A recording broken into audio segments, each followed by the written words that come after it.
Hold the Line with Mike Solon is brought to you by the Seattle Police Officers Guild, Seattle's public safety voice.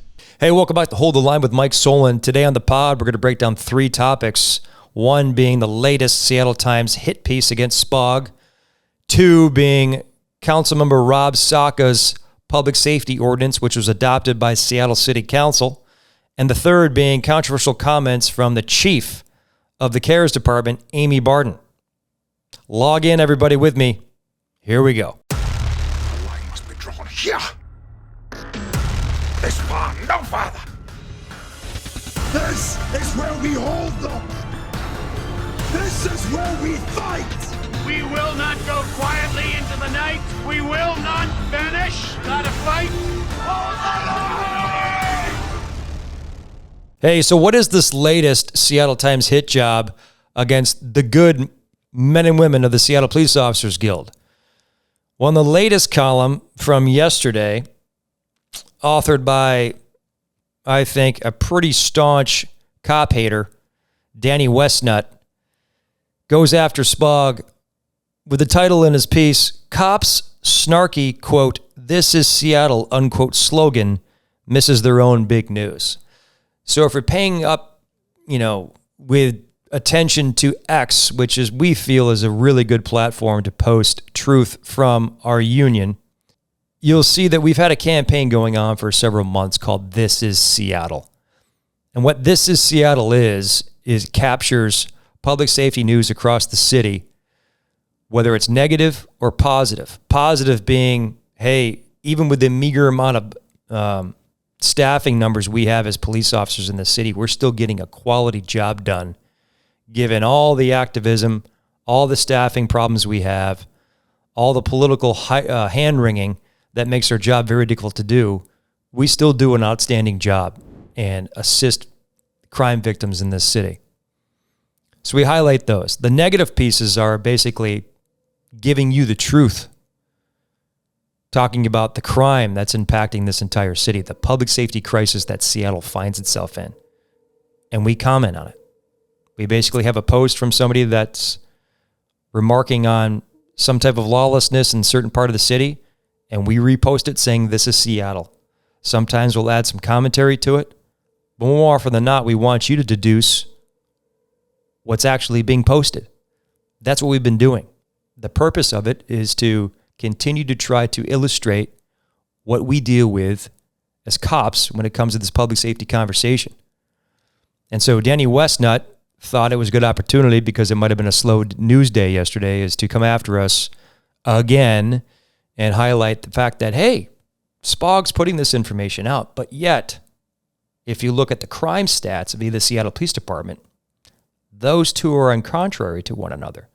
Well, I can tell you there's a reason why that the crime stats put up by the department are not as accurate as what we put out there in terms of this is Seattle narrative.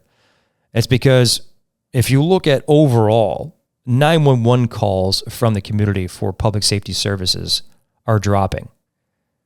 And so the conclusion is that, hey, crime must be dropping. Well, that's completely opposite to what the reality is. The reality is, number one, we don't have enough cops. I've said that ad nauseum for a very long time. We're still below minimum safe staffing levels every patrol shift in every precinct every day. The only reason why we're surviving to answer the amount of calls that we can is due to overtime, augmentation. Cops working in their off time to at least upstaff a certain watch. But the bigger component is the citizens aren't calling 911 as much as they used to, because they realize they may not get a cop to serve their call for service, or it takes way too long for us to get there because we don't have enough staffing. And so if you're a crime victim, I feel sorry for you, but let's just take property crime, for example. You're more than likely not going to call the police based upon your busted car window for a car prowl, because you're not going to get a cop there. What you're going to do is just try to file an insurance claim and maybe go online and then report it. The bottom line is that the lack of reporting isn't as robust as it used to be, because people realize that there's not enough cops to answer their call for service, so they've stopped calling. Another piece of this is that for a very long time, assault one calls. So if you have a detective who investigates a shooting, for example, no one's hit, but people were close to being hit. Well, if you look at the law, that would be considered an assault one case. That those cases have been recategorized as property damage. So if you're looking at major felony cases, assault one being, I'm going after a human being, they've been recategorized as property crime, so it drops it down. So that's a big disparaging level between felonies and misdemeanors. Of course, then the stats are going to be manipulated to show that, hey, smoke and mirrors, everything's okay. It's not as bad as people think it is. But I can tell you right now that we have connection with every day of the officers that are working the street. And they're saying crime is through the roof still. I mean, common sense would just say, if you're just driving around the city, look at what's happening on the streets, the sidewalks, 12th and Jackson, 3rd and Pine. Crime's everywhere. And a large portion of this, too, is if you have your house in a good part of the city that relatively is free of crime, you're not going to be impacted by it. So you're going to think that, hey, everything around me is fine. I'm going to put the blinders on to when I drive through downtown, I see some shenanigans happening, but it's not impacting me at my house. But until it does, everything for you is hunky-dory. Well, that's awesome. Good for you. But if you drive around, it doesn't take a rocket science to see that public safety is still a major problem in the city. In fact, it's still at crisis levels. And we don't have enough cops. So we'd be advocating for more cops, more staffing. And that's part of the negotiation process at the table, is to try to make our working conditions better for the cops, the men and women, the professional cops that are still here to do their jobs in an effective manner. But for Danny Westnut to come after us, it's just sloppy reporting. Again, it's more of the same. Covering for the crime stats, to me, is egregious. It's not being transparent. It's not giving the community the real truth as to the public safety predicament that they live in. And it's activism. It's ideology. And it's not journalism. It's disgraceful.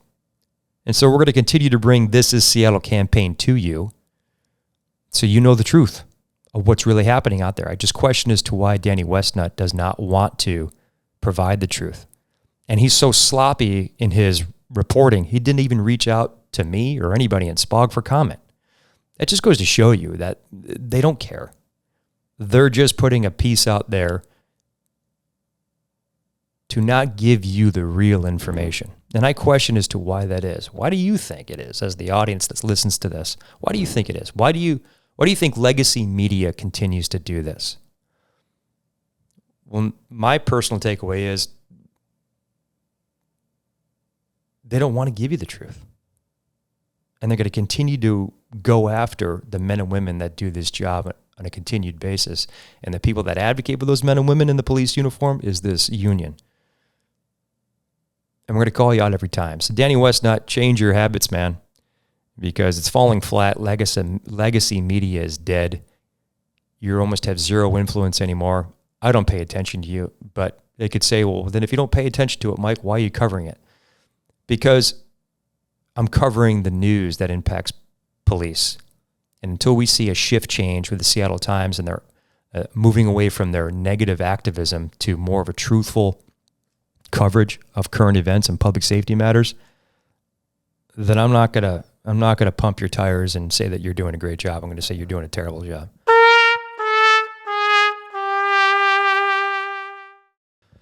Second piece we're covering is, something that's profound that I want everybody here to understand, that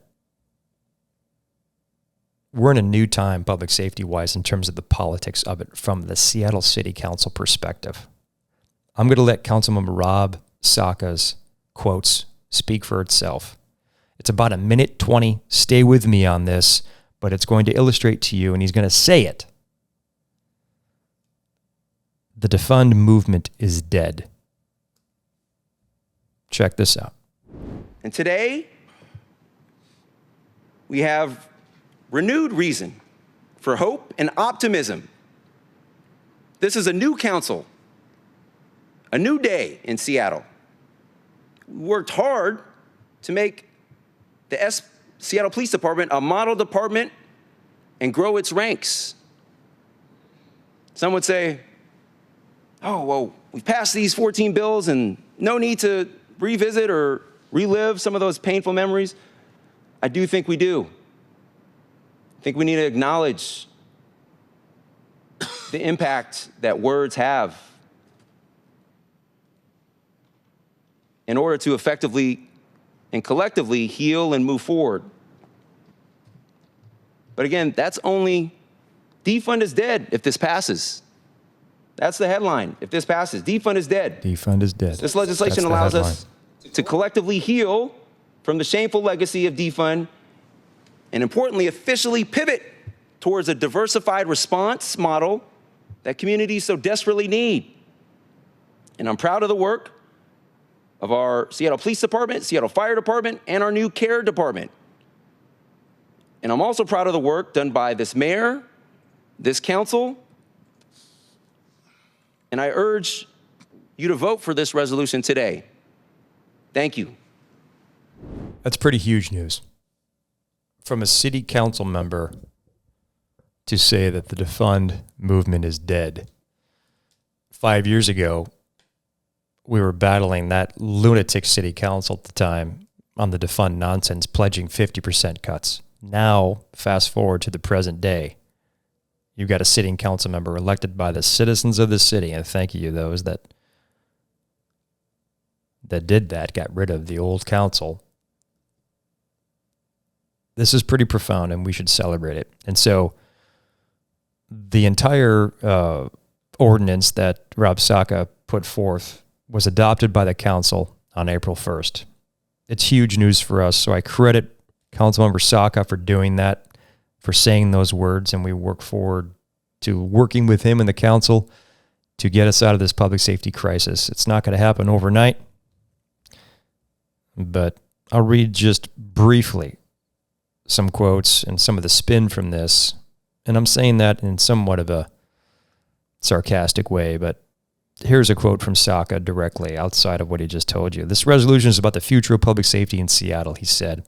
I'm grateful to my colleagues for their support as we continue to partner together with the mayor and the Seattle Police Department, the Seattle Fire Department, and Care Department in ensuring that everyone in Seattle feels safe and supported. It is vital that we provide our dedicated first responders with these resources that we require to effectively keep our neighborhoods safe. I'm excited to chart a bold new path towards a diversified public safety response that improves safety for all. With the passage of this legislation, our city is now well positioned to potentially clear the final remaining hurdle for termination of the federal consent decree and the end of federal oversight after 13 years. We have come so far, but a lot more needs to be done. And this comes from the mayor. With this resolution requesting the city attorney submit the last remaining SPD policies to the federal monitor for review, we are close to fully resolving the federal consent decree, a milestone for our efforts to build a holistic public safety system that is effective, responsive, and accountable to the communities that it serves. He continues, public safety remains my highest priority, and my office will continue to work closely with partners on the city council, leadership at our 3 public safety departments, and the community to build a safe city where everyone feels safe, secure, and supported. And that's in a press release that was authored April 1st. Put the link in the description. So what is this holistic approach, which leads us into our third topic? Well, the holistic approach is not only just the Seattle Police Department, the Seattle Fire Department, but the CARES Department, operated by Chief Amy Barton. And the last podcast, I went over the CARES situation where the mayor at the time, along with known police abolitionist Sean Scott, 43rd Legislative District, and supported by a current Seattle Police Department Assistant Chief, Dan Buster Nelson, supported a bill, House Bill 1816, which basically subverted collective bargaining rights, getting rid of the Seattle Police Officers Guild's ability to bargain, the CARES concept, and they wanted to enact some legislation so it could go statewide. Well, that bill was defeated. So that didn't work out too well for him. So we're still bargaining the CARES concept at the table right now.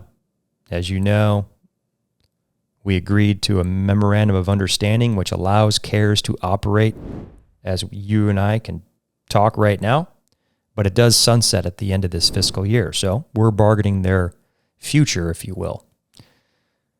Why is this important? I'm bringing this up because not only did we see the activism subverting our collective bargaining rights, and we were upset that that was occurring. It shouldn't occur. It violates state labor law. Surprise, surprise. The city did that. But more importantly, we've been very professional as a union at negotiating and being, I think, respectful to the process. Well, we're not seeing that respect be duplicated by Dr. Chief Amy Barton. So Dr. Barton just started a new podcast. It's called Bombarded, where she and her new husband, former Deputy Chief of Police of the Seattle Police Department, Eric Barton, had their first podcast. I encourage you to check it out. Let me know what you think. I have no problem with somebody starting a podcast. In fact, the more podcasts we have, the less influence legacy media and print media has. There'd be more narrative out there. The purpose of a democracy and a successful democracy, particularly in our republic, is debate. The more the merry. Here's a snippet that Dr. Amy Barton clipped as her favorite part of her hour-long first podcast episode that has spread like wildfire, not in a positive way, but in a negative way with the men and women that have to work along the CARES personnel as they embark on public safety calls for service across this city. I can tell you right now that these words are so negatively impactful to the relationship between the CARES division and the men and women that put the police uniform on that my words don't even really do it justice. Check it out for yourself. It's a very short clip, but this is according to her on her Facebook post, linked in the description. This is her favorite part of the first episode. And that's what I try to teach my guys. And that's the same. I promise you that all of your guys' qualities, if you guys had ended up being criminals and drug addicts, like you would have used the same framework that you have. Yeah, same person. You would have just had some different behaviors on top of it, right? So he's smiling because I told him the quote the other day that the difference between a cop and a criminal is a badge. 100%. But again, when you look at the studies like psychopathy, there's a pretty fine line there. Well, this is the thing. We have to understand each other. There it is. So you got somebody that has that takeaway in their opinion of cops. Somebody who's appointed chief of the CARES department. CARES department is the entity now civilian controlled that dispatches cops at the dispatch level at the West Precinct. And she has this opinion of the men and women that do the job of policing across this city. And yet we're here, we have to work with her. And she has this opinion. Imagine if one of us had said something like that about social workers. Do you imagine the amount of accountability that would have put on a law enforcement officer that said something like that was caught on record, that went public? What's the accountability for this, Chief? Not only is she supporting subversion of our collective bargaining rights, which I've highlighted in the last podcast. Check a look at her social media. She's in Olympia. She's in Washington, D.C. pushing this alternative response. Some say it's a grift on police jobs and firefighter jobs, that she's capturing the void left by the defund movements from 2020. The 700 cops that have fled this city due to the political strife, toxic environment, now somewhat dampening because of the leadership from Councilmember Saka. We appreciate his declaration that the defund movement is dead. Thank you, sir, for that. So we are seeing a bit of a shift in terms of getting back to moderate sense when it comes to public safety. But the problem is with this CARES concept, this alternative form of policing, time and time again, we are highlighting how often the leadership at the CARES level via Dr. Amy Barden, continue to, what we feel, intentionally violate the memorandum of understanding of their body of work when it comes to our agreement with what they can and cannot do in terms of what used to be police work. Look, we support the CARES unit, but there's got to be guardrails here. Look at the comments on social media with some of this stuff. You know, people want cops, period. They want to feel safe. Well, that's what we continue to advocate for, but we understand that we're in a serious staffing crisis, so we need every employee we can to assist us with meeting your public safety needs. But I tell you right now, these comments about the only difference between a criminal and a cop is a badge doesn't bode well with the relationships moving forward. So we'll see what happens at the mayor's level in terms of holding Dr. Amy Barden, chief of the CARES department, accountable, if any. But it illustrates to you why we fight the way we fight, to protect our bargaining rights, our body of work, and protect the great men and women that do this job professionally in the city of Seattle.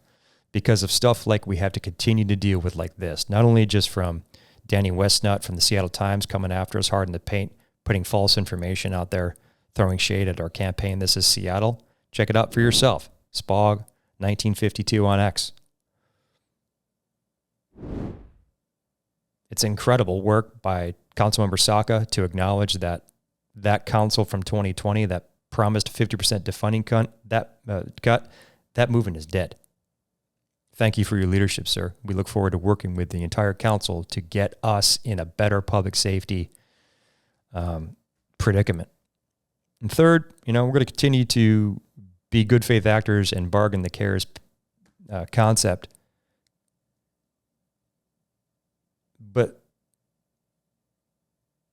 it is completely unreasonable to have the person that leads that department say those things about cops. And the fact that her husband, who used to be a cop for damn near 40 years, laughs at the concept and doesn't call it out. Well,